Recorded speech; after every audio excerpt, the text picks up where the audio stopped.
어떤 신실한 젊은이가 이름을 쉽게 존이라고 부르는 그 젊은이가 커다란 가구점에서 성실하게 일을 하고 있는데 어느 날 사장이 부르더랍니다. 그러면서 자네는 너무 성실하고 참 좋은 직원인데 이제 내일부터는 시내에 있는 사교장에 나가서 일을 하라. 그렇게 사교장에 나가라고. 그건 자기의 속셈이 있는 겁니다. 그래서 많은 사람들과 교제를 해서 그 사람들을 우리 고객으로 만들어 달라. 그런 부탁입니다. 이 이야기를 듣고 저는 한마디로 거절했습니다. 내가 사교장에 나가게 되면 그들처럼 함께 앉아서 술을 마셔야 되고 그들처럼 양심의 가책을 받는 일도 해야 되고 그들처럼 하나님이 기뻐하지 않는 일도 해야 될 터인데 그건 못하겠습니다. 나는 내 신앙 양심을 버릴 수가 없습니다 하고 단호하게 거절합니다. 너무 단호하게 거절하니까 그러면 좀 말미를 드리겠나, 한두 주간 더 생각을 해보고 다시 이야기를 하자고. 그 다음에 또 사장이 불러가지고 사교장에 나가라고 그럽니다. 그래도 저는 전혀 반응이 없습니다. 안 가겠다는 겁니다. 그러니까 사장이 강경하게 아주 심한 말로 사교장에 나가라고. 그러니까 저는 그랬답니다. 제가 사교장에 들락거림으로 말미암아서 이 과거점에 나의 자리가 유지된다면은 오늘이라도 사표를 내겠습니다. 난 그거 할 수가 없습니다. 이 회사를 내가 떠났으면 떠났지 내 신앙 양심을 어겨가면서 그런 데 가서 내가 몸과 마음을 빠뜨릴 수가 없습니다. 너무 강경하니까 사장이 그러면 그 일은 없는 일로 하겠네 하고 세월이 흘러 한 2년쯤 지났는데 이 사장이 중병이 걸렸습니다. 의사의 진단에는 이제 멀지 않아 죽을 것이라고 하는 겁니다. 그러자 그 아내가 남편에게 목사님을 모셔올까요? 그러니까 이 사람이 다 죽어가는 이 사장이 한다는 말이 목사님을 모셔올 게 아니라 장을 불러다 달라. 그래서 이 젊은이가 불려간 겁니다. 갔더니 내가 이제 멀지 않아서 죽게 됐는데 저 강 건너편 가장 이상적인 장소에다가 아름다운 집을 지어놨는데 우리 내외가 그 집이 그렇게 필요하지 않게 됐으니까 자네에게 선물을 할 테니 받아주게나. 그리고 또 한다는 말이 내가 자네를 지켜보니까 너무 양심이 바르고 너무 청순한데 그러니까 그 마음, 그 양심, 그 생활 태도를 가지고 이 회사를 경영해 주게나. 이 회사의 경영권을 다 자네에게 넘겨 주겠노라고. 그러면서 또 한마디 덧붙이기를 난 자네 같은 성실한 그리스도인이 있었기 때문에 내가 예수님을 알게 되었고 내가 편안한 마음으로 죽을 수 있게 된 것이 얼마나 감사한지 모르겠다고. 그러면서 한다는 말이 나도 이제는 자네가 사랑하는 그 예수를 나도 사랑하면서 남은 며칠이라도 몇 시간이라도 살다가 편안한 마음으로 가고 싶네. 저는 이 이야기를 읽으면서 한 사람 뜻을 정하고 신앙생활을 하는 하나의 젊은이 그리스도인이 영혼을 구원하는 한 영혼을 구원하는 놀라운 역사를 일으키는 한 사람이 뜻을 정하고 신앙생활할 때에 자기 앞에 어떤 난관이 다가오더라도 굽힐 줄 모르고 믿음을 고집하고 있는 한 사람 젊은이는 다른 사람의 영혼을 그리스도 앞으로 인도하고 하나님의 자녀로 되게 하는 놀라운 영혼 구원의 대열에 참여하였다는 사실입니다. 오늘 우리의 성경에는 다니엘의 그 놀라운 뜻을 정하고 신앙생활하는 모습을 보여줍니다. 다니엘이라고 하는 이름의 뜻은 하나님은 나의 심판자이다. 하나님은 나의 재판자이다. 하나님은 나를 판단하시는 분이다. 그런 뜻입니다. 이 다니엘은 자기의 이름값을 톡톡하게 한 사람입니다. 어떤 상황에서라도 모든 일에 하나님 앞에서 살아가는 그런 자세를 가지고 성실하게 신앙생활을 하는 그런 사람이었습니다. 오늘 우리는 이 다니엘서를 읽을 때에 우리는 한날 옛날 이야기로 읽지 말고 오늘 하나님 앞에 사는 나와 하나님과의 관계를 다시 한번 우리는 정립해 나가야 합니다. 느부갓네살이 예루살렘을 침공하여서 모든 사람들을 포로로 잡아갈 때는 주전 606년, 그때의 다니엘의 나이는 약 13살이나 14살 되었지 않겠느냐, 그렇게 생각합니다. 다니엘의 분명한 사실은 왕조가 아니면은 귀족이었습니다. 오늘 성경이 말씀하는 대로 그 왕이 자기의 신하에게 명령하기를 왕족이나 귀족 중에서 아주 희망이 있고 장래성이 있는 그런 젊은이 몇 사람을 선택해서 훈련을 시키라고 하는 명령을 내린 것을 보면은 그런 귀한 집안의 사람이었던 것으로 짐작할 수는 있습니다. 이런 소년의 몸으로 포로의 대열에 섞여서 바벨론에 옮겨 심게 됩니다. 다리오 치세 아래에서 이 다니엘은 동료들의 중상모략으로 말미암아서 사자굴에 던져지는 그런 경험도 하지만은 하나님의 이적적인 간섭과 보호 속에서 구출함을 받는 일도 일어나게 됩니다. 이 다니엘은 고레스 왕이 포로들을 다 고향으로 돌아가라고 하는 조서를 내렸지만은 전설에 의하면은 그는 나이 90세까지 살면서 그곳에 있으면서 그리스도인으로서 하나님의 말씀 전달자로서 선지자로서 사명을 다하다가 세상을 떠났다고 하는 그런 전설이 있습니다. 아무튼 우리는 이 다니엘서를 읽으면서 먼저 우리가 생각하는 사실은 뭐냐? 하나님 앞에 뜻을 정하고 신앙생활을 하고 있는 그 사람은 어떤 경우에라도 자기의 어떤 지위, 자기의 어떤 자리, 자기의 어떤 출세 이런 데에 연연하지를 않는다는 것입니다. 하나님이 앞에서 살고 있는 사람들은 세상에서의 출세보다도 하나님 앞에 어떻게 쓰임받느냐 하는 것이 더 심각하고 중대한 문제 중에 하나인 것입니다. 전쟁 포로입니다. 또 한참 발랄한 이런 내일을 꿈꾸고 있는 소년입니다.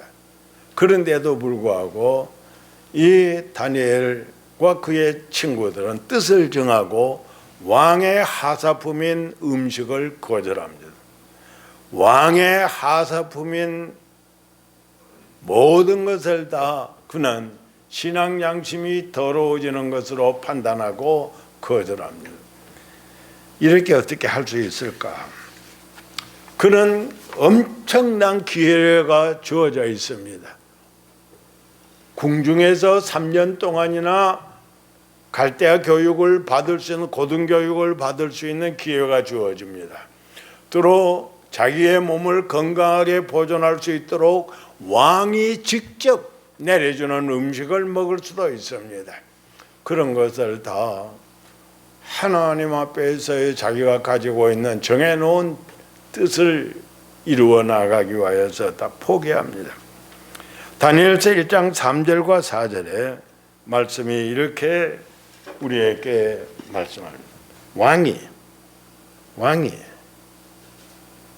자기의 하나의 신하인 환관장에게 명령을 합니다. 이스라엘 자손 중에서 왕족과 귀족 몇 사람, 곧 흠이 없고 용모가 아름다우며 모든 지혜를 통찰하며 지식에 통달하며 학문에 익숙하여 왕궁에 설만한 소년을 데려오게 하였고 그들에게 갈대아 사람의 학문과 언어를 가르치게 하였더라. 이 선발된 이 소년들은 최고의 음식과 최고의 교육을 받게 됩니다. 왜? 이 다리아 왕의 바벨론 왕의 속셈이 있습니다. 그는 자기 나라의 부강을 위해서라면은 인재를 영입하는 것입니다. 훌륭한 인재가 있어야 나라가 잘 될 것이라고 생각을 했기 때문에 이 포로 소년들 가운데서 특출한 사람들을 얼마를 선택하여서 고등교육을 시키고 좋은 음식으로 건강을 잘 성숙시켜 가지고 그 몸이 약하지 않고 병약하지 않도록 만들어 가지고 자기 주변에서 나라의 내일을 위하여서 수용되는 그런 사람으로 만들겠다는 것입니다. 머리가 뛰어난 사람입니다. 우리는 종종 그런 말을 합니다. 1년을 위해서라면 과일나무를 심고 100년을 위해서라면 사람을 심으라. 사람 심는 일이 가장 귀중한 일입니다. 그래서 이 사람은 그렇게 생각을 한 것 같습니다. 그런데 이 다니엘과 그의 세 친구는 전혀 다릅니다. 여기 12절과 13절에 청하오니 당신의 종들을 열흘 동안 시험하여 채식을 주어 먹게 하고 물을 주어 마시게 한 후에 당신들 앞에서 우리의 얼굴과 왕의 음식을 먹는 소년들의 얼굴을 비교하여 보아서 당신이 보는 대로 종들에게 행하십시오. 어떤 사람들은 말하기를 기회는 2번 문을 두드리지 않는다고들 합니다. 너무 좋은 기회가 왔는데 너무 포로 소년으로서 참으로 이건 너무 놓치기가 아까운 기회가 왔는데 그 기회가 왔는데도 다니엘과 그의 친구들은 그 기회보다는 하나님의 기회, 인간의 기회보다는 하나님의 때를, 인간의 때보다는 하나님의 때를 더 기다리는 그런 신앙의 사람들, 뜻을 정하고 그렇게 살아가려고 하는 사람들입니다. 뜻을 정하고 신앙생활을 하는 사람들은 자신을 더럽히지 않으려고 합니다. 이 다니엘 1장 8절은 우리 모든 젊은이들과 성도들이 늘 외워야 될, 묵상해야 될 말입니다. 다니엘은 뜻을 정하여 왕의 음식과 그가 마시는 포도주로 자기를 더럽히지 아니하리라 하고 자기를 더럽히지 아니하도록 환관장에게 구하다. 뜻을 정하고 자기를 더럽히지 아니할 뜻을 정하고 살아가고 자기를 더럽히지 아니할 뜻을 정하고 살아가고 있습니다. 왜? 왕의 진미와 포도주가 왜 자신을 더럽히는 것일까? 그 당시에 이 바빌론 왕들이나 백성들은 대개의 음식을 만들면은 그 우상의 제단 앞에다가 차려놓고 일정한 종교 의식을 치른 다음에 꺼내가지고 먹습니다. 그렇기 때문에 모든 음식들이, 특히 왕의 음식은 우상 앞에 제사를 드렸던 음식입니다. 그러니까 다니엘과 그의 세 친구는 그것이 신앙 양심을 더럽힌다는 거예요. 자신을 더럽힌다는 겁니다. 또 다른 하나는 포도주는 나시린들의 세계에서 금지되어져 있습니다. 이 포도주를 나시린들 하나님 앞에 몸을 바치고 하나님을 위해서 한평생을 살겠다고 헌신된 사람들은 포도주를 마시기 못하게 되어져 있습니다. 성경은 말씀합니다. 민수기 6장 1절과 2절에 여호와께서 모세에게 말씀하여 이르시되 이스라엘 자손에게 전하여 그들에게 이르라. 남자나 여자나 특별한 서운 곧 나시린의 서운을 하고 자기 몸을 구별하여 여호와께 드리려고 하면 포도주와 독주를 멀리하라. 포도주와 독주를 멀리하라. 술을 마셔야 되느냐 안 마셔야 되느냐, 술을 마시는 것이 죄냐 아니냐, 그 문제가 아닙니다. 하나님 앞에 자신을 온전하게 바쳐서 헌신하고자 하는 사람들은 포도주나 독주를 멀리하라고 말을 하고 있습니다. 미국의 어셈블리 오브 갓 하나님의 성회에 목사님 한 분이 재미있는 글을 썼습니다. 제미 몰건이라고 하는 목사님이 자기가 술을 안 마시는 이유 50가지를 썼는데 그 너무나도 50가지 다 장황해서 다 말씀을 드릴 수 없고 한두 가지만 말씀을 드리면 불신자들도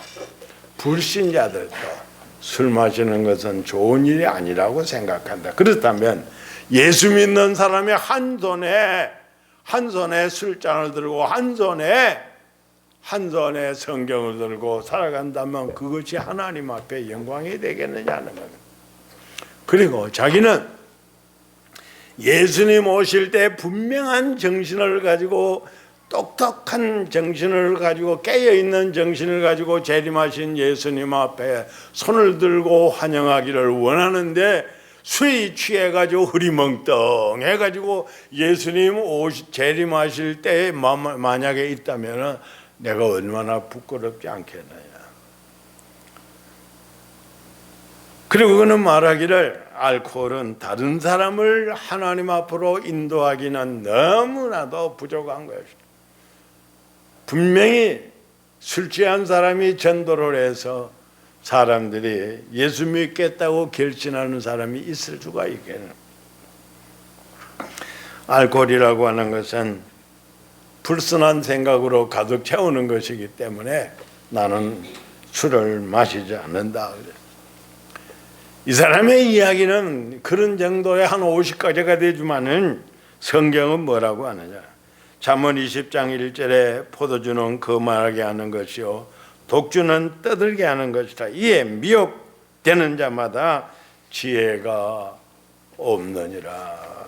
잠언 23장 31절에 포도주는 붉고 잔에서 번쩍이며 순하게 내려가나니 너는 그것을 보지도 말지니라. 그것을 보지도 말지니라. 단 우리 한 가지 사도 바울의 말씀 속에서 생각나는 것은 때로는 비위를 위해서, 건강을 위해서 약용으로 포도주를 좀 마시는 것은 성경이 허용하고 있는 것은 사실입니다. 사랑하는 성도 여러분들, 이 다니엘과 그의 세 증오는 분명한 것은, 이 다니엘서 1장 8절에서 우리에게 보여주는 말씀이 분명한 것은 하나님 앞에 뜻을 정하고 신앙생활하는 하나님의 사람이라면 어떤 경우에라도 자기의 신앙 양심을 더럽혀서는 안 된다는 것입니다. 자기의 신앙 양심을 더럽히는 것이라면, 내 신앙 양심이 더럽혀지는 것이라면 어떤 것이라도 우리는 거절하고 그것을 떠나야 되는 것입니다. 옷이 더러워지면 세탁소에 가거나 내가 비누로서 씻으면 됩니다. 몸이 더러워지면 우리는 샤워하고 깨끗하게 씻을 수도 있습니다. 그러나 신앙 양심이 더러워져 가지고 화진 맞은 심령이 되어지면 그 심령은 하나님의 성령의 역사가 강력하게 임해도 계속해서 성령의 역사를 거절하게 되어지기 때문에 심령이 더러운 것은 무서운 일입니다. 그래서 다니엘과 그의 세 친구는 뜻을 정하고 자신들이 더럽혀지지 아니하려고, 자신들의 이 신앙 양심이 더럽히지 아니하려고 최선의 노력을 다하는 것입니다. 하나님의 말씀 성경은 우리같이 부족한 인간들을 향하여서 너희는 하나님의 성전이라, 고린도전서 3장 16절 17절에 우리를 행하여서 너희는 하나님의 성전이라 이 말. 히에로서 성전, 이는 하나님이 계시는 곳이라 이 말입니다. 우리 허물리고 부족한 인간들을 행하여서 하나님의 성전이라고 말씀을 하신 하나님 앞에서 우리 자신들이 어떻게 살 거냐는 것입니다. 우리를 깨끗하게 지켜 나가야만이 하지 않겠는가. 우리 하나님 앞에서는 우리는 어떤 경우에라도 우리의 신앙 성결을 지키려고 노력을 하며 우리가 하나님의 나라에 갈 때까지 대심판대 앞에 설 그때까지 순결한 하나님의 자녀로 그리스도의 정결한 신부로 우리 자신을 지켜야 합니다. 마지막으로 한 가지 말씀드릴 것은 우리는 뜻을 정한 신앙인들에게는 하나님의 강권적인 도우심이 임재한다는 사실입니다. 하나님이 도와주십니다. 우리 성경을 보실까요? 9절입니다. 하나님이 다니엘로 하여금 환관장에게 은혜와 긍휼을 얻게 하신지라. 하나님이 다니엘을 지도하는 그 환관장에게 은혜를 받도록 하셨다는 15절입니다. 열흘 후에 그들의 얼굴이 더욱 아름답고 살이 더욱 윤택하여 왕의 음식을 먹는 다른 소년들보다 더 좋아 보인지라. 왕의 진미를 먹고 사는 사람들보다도 채소만 먹고 물만 마시는 이 다니엘과 그의 세 친구가 얼굴이 처치하지 아니하고 더 아름답게 보였다는 것은 하나님이 주신 복입니다.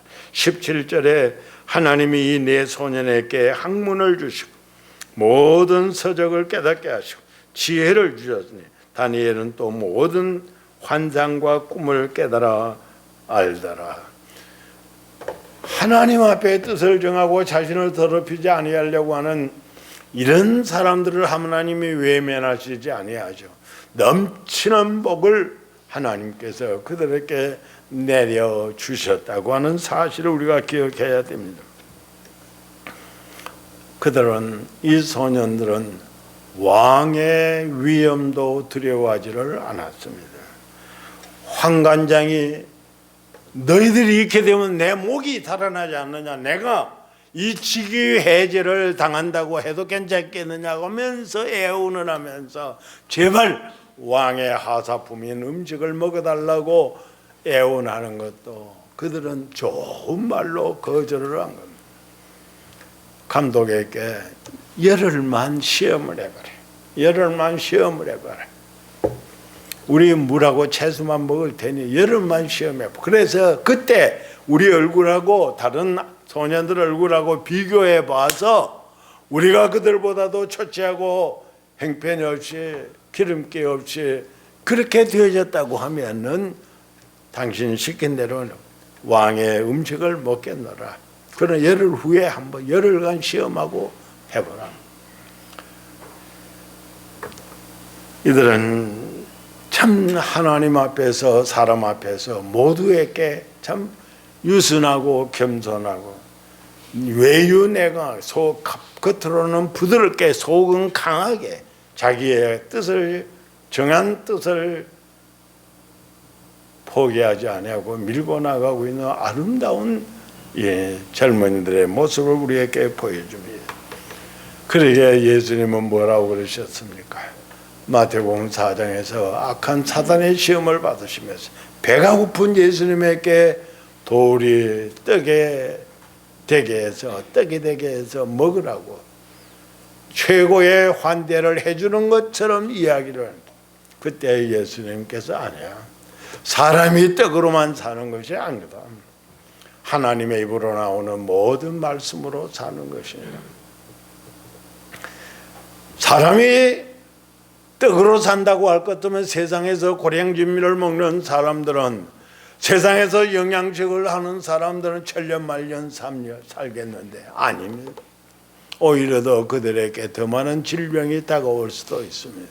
사람이 떡으로만 사는 것이 아니라 하나님의 입으로 나오는 모든 말씀으로, 하나님의 말씀으로 산다는 것입니다.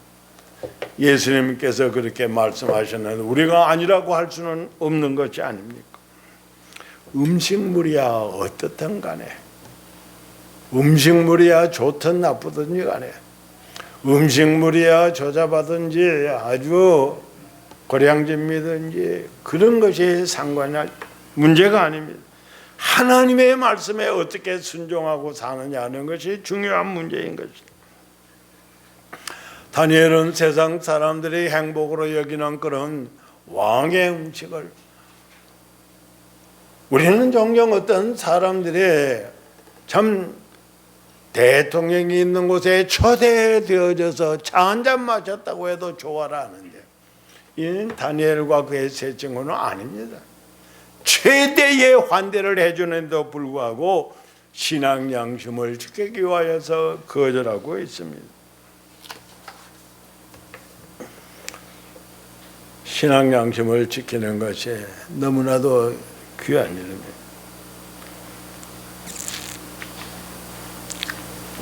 지난해 6월 11일부터 14일까지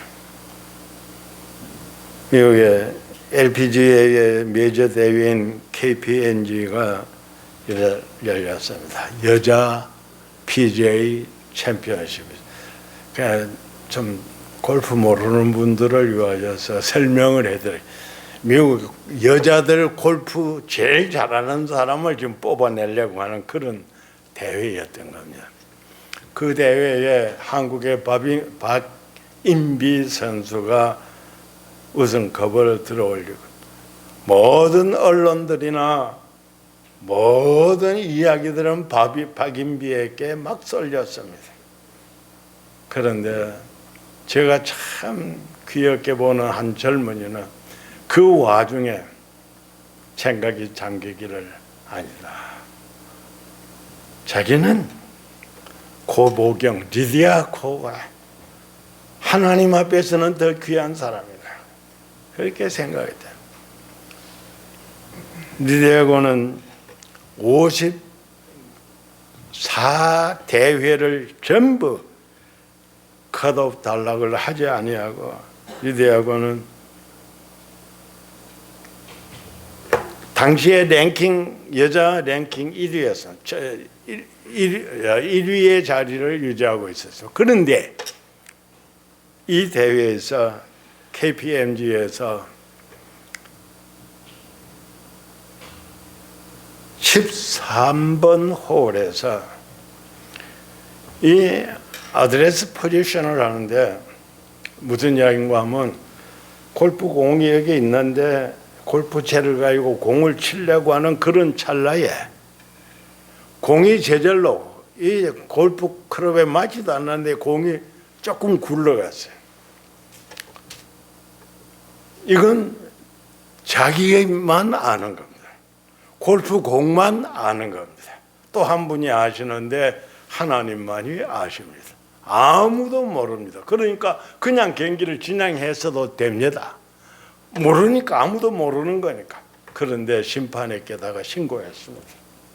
공이 조금 움직였다가. 그러니까 한 점 먹게, 벌점을 한 점 먹게 되어져서 컷오프 된 겁니다. 탈락을 해서 그가 진출을 2라운드 진출을, 만약에 그 경기를 했으면은, 했었으면 이 박인비 선수가 우승컵을 못 들었을는지도 모르고, 또 이 리디아 코가 랭킹 1위 자리를 그대로 지켜 나갈 수 있었을는지도 모릅니다. 그러나 이 리디아 코는, 이 고보경은 신앙 양심이 더 중요하기 때문에 하나님 앞에서의 장, 세계 랭킹 1위의 자리보다는 하나님 앞에서 자기의 신앙 양심이 더 중요한 것이었습니다. 그 전내에 2014년도에도 똑같은 현상이 벌어졌습니다. 2014년 시즌 개막전에서 리디아 코는 한벌 팔을 자진 신고를 합니다. 똑같은 상황이 벌어졌네요. 그래가지고 1등 자리를 물려주는 그런 비운의 소녀가 있어. 세계에서 17살짜리가 여자 골프 랭킹 1위를 차지하고 있다고 하는 것은 참 한국의 딸이지만 자랑스러운 일입니다. 최연소의 사람이에요. 근데 2014년도에도 자진해서 신고함으로 말미암아서 그는 우승컵을 올리지를 못한 것이죠.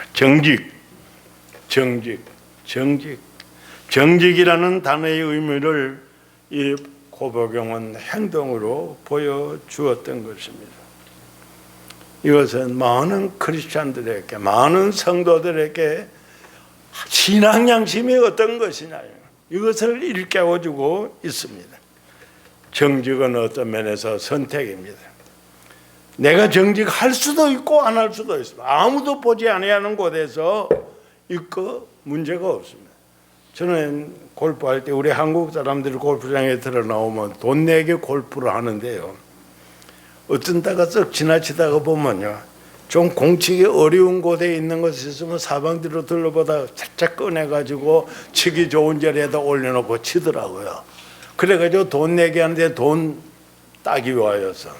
근데 고백은 리디아고는 그게 아니라요. 아무도 안 보고 자기와 공과 하나님만이 보는 자리에서도 그는 이렇게 신고를 해서 선택은 자유입니다.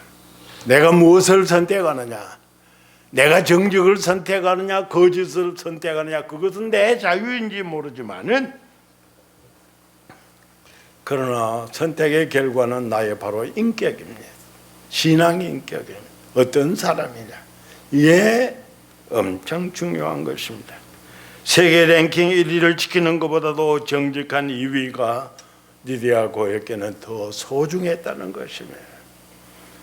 55회 연속 컷오프 당하지 아니하는 것보다도 더 소중한 사실은 정직하려고 하는 것이, 정직이 자기에게서 더 중요했다는 것입니다.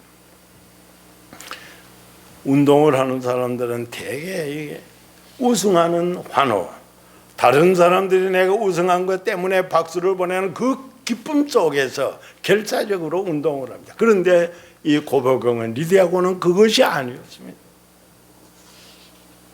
그것보다도 하나님이 어떻게 봐주시느냐, 하나님께서 기뻐하시느냐 기뻐하시지 않느냐 하는 것이 더 중요한 일이었다는 것입니다. 성도여, 우리는 신앙 인격을 하나님께서 우리에게 지키라고 말씀하십니다. 그러기 위해서는 어떻게 해야 되느냐? 고린도전서 15장 31절에 형제들아, 내가 그리스도 예수 우리 주 안에서 가진 바 너희에게 대한 나의 자랑을 두고 단언하노니 나는 날마다 죽노라. 나는 날마다 죽노라. 자기의 개성이, 자기의 인간성이, 자기의 죄악성이, 세상으로 기울어지는 자기의 그 못된 욕심들이 죽어져야 돼요.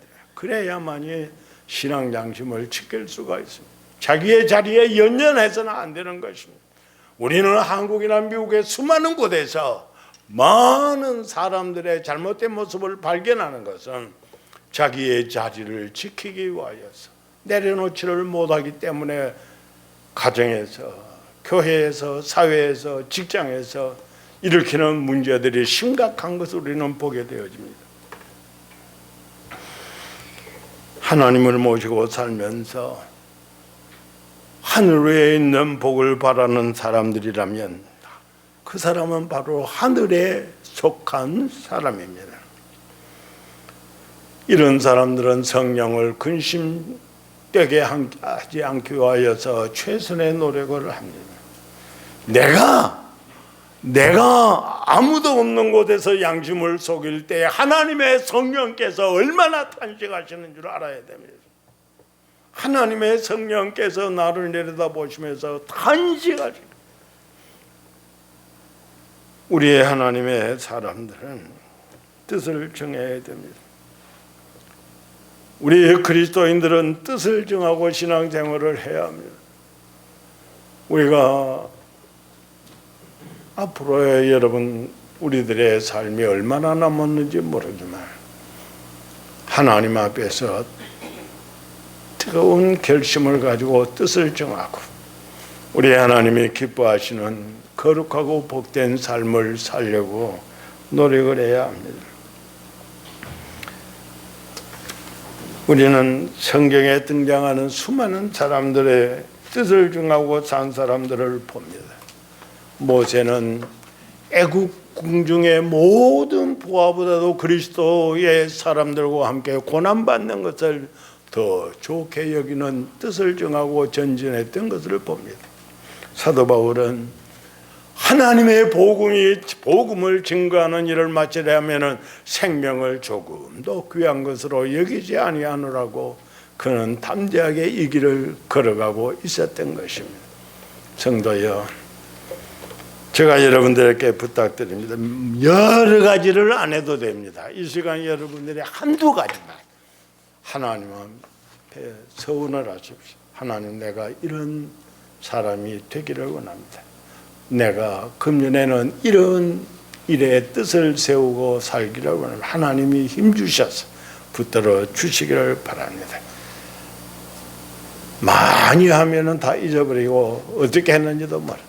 그래서 이 시간에 다 머리 숙이고 기도하면서 우리 박장로님 나오실 때까지 여러분들이 뜻을 정하는 하나님 앞에 내 생명이 주는 한이 있더라도 이것만은 지켜야 되겠다고 뜻을 정하는 그런 어떤 결단을 한번 하시기를 바랍니다. 하나님께서 여러분들은 못하죠. 우리는 못하지만 하나님이 이루도록 해 주시고 힘을 주실 것입니다.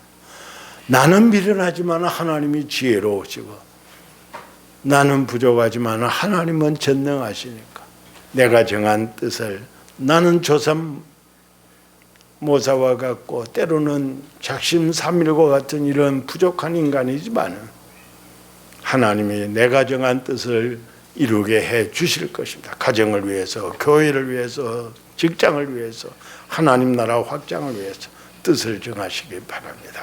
다 같이